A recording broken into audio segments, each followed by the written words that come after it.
Zay ny mahakasika an'iny fa nanomboka ny 17 Aogositra lasa teo kosa ny RRI andian'ny faharoa ho an'ny ministera ny adi-tany sy ny fanapaream-pahefana. Tanjona hafa indray no tratrarina amin'izany ho an'ity ministera ity ka iarahany miasa amin'ny ministera ny vola sy ny teti-bola, ny mpitandro ny filaminana, ny faritra sy ny komina ary ireo mpiara-mombonantoka hafa.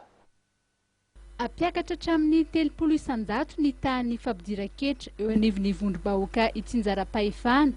Komina 20 sy 200 ao anatin'ny faritra 220 no fanamby apetraky ny ministeran'ny adi-tany sy ny fanapaream-pahefana ao anatin'ny RRI andian'ny faharoa.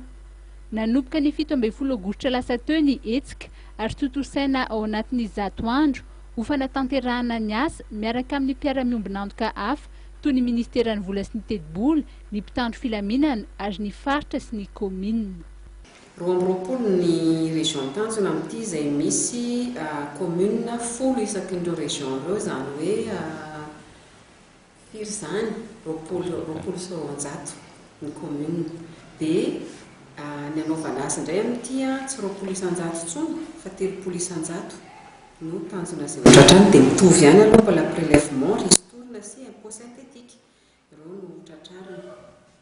Ny tondrana azy dia ny vokatra tsara aloha izany tamin'ilay anankitelo voalohany natao, dia rehefa miara-miasa ny acteur rehetra na faritra dia misy ny vokatra tsara. Io izany tena hoe fiarahana mandinika zavatra, mikaondo miaraka, mitady ny vahaolana, mahafantatra an'ilay vahaolana miaraka dia mitady ny vahaolana miaraka dia mifanampy.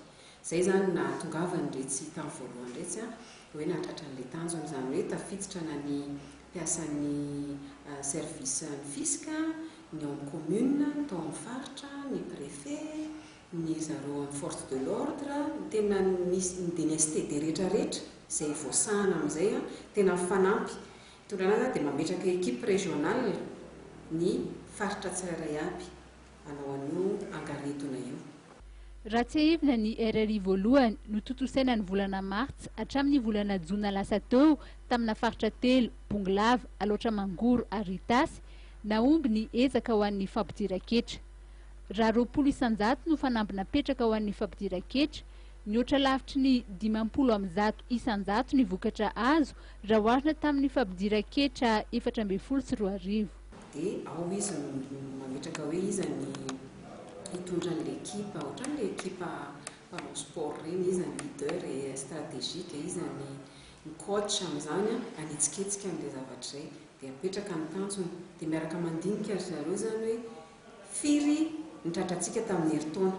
Ilay période izany tsy mila diso hoe apakatra 30 isan-jato ahoana, 30 isan-jato anatin'ilay période tamin'ny herintaona ohatr'izao septembre, octobre, novembre.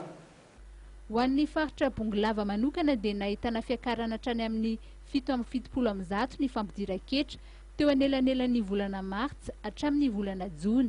Raha mahery ny 450 tapitrisa no volaniditra tamin'ny faritra ny taona 14 sy 20, dia nitomboka ny ohatry ny 770 sy 200 tapitrisa izany tamin'ny 15 sy 20 ity tao aoriany ny fampiarana ny RRI voalohany.